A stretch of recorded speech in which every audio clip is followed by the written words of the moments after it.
Thank you for your interest in purchasing a long-term lease with us. So the first thing you want to do once you visit WawaitinHolidayPark.com, you want to head to the Leasing Portal. Once you get to the Leasing Portal page, you'll be asked to watch a video, and then you'll have access to this form. So this is the form you need to fill out. The first step is to select the seasonal lot type that you require. So for this sake, we're going to select a full service lot. Now the next question that pops up, it's asking you to select your lot number. So if you have a lot number, you go ahead and select it. If you do not have a lot number, simply check this box and you will be prompted and asked to get in touch with the park in order to purchase a seasonal lot first, as these long-term leases are only available to those who have spent one or more seasons at the park. For this example, we're going to go ahead and uncheck this, and we're going to select lot number 8. The next step is to select your lease term. So you can select from 2 to 5 years. We're going to go ahead and select 3 years. And pick the date where you wish to check in. We're going to go with October 1st.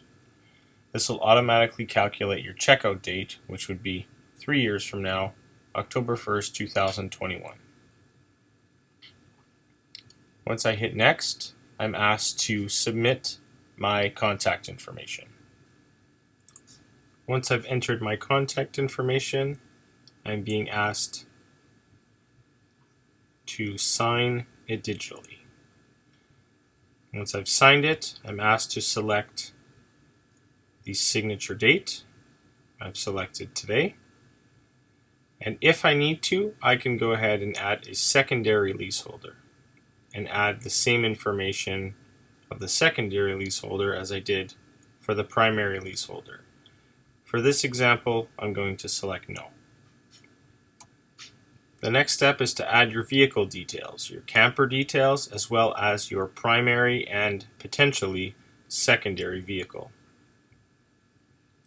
Once I've entered all the information, I simply click next.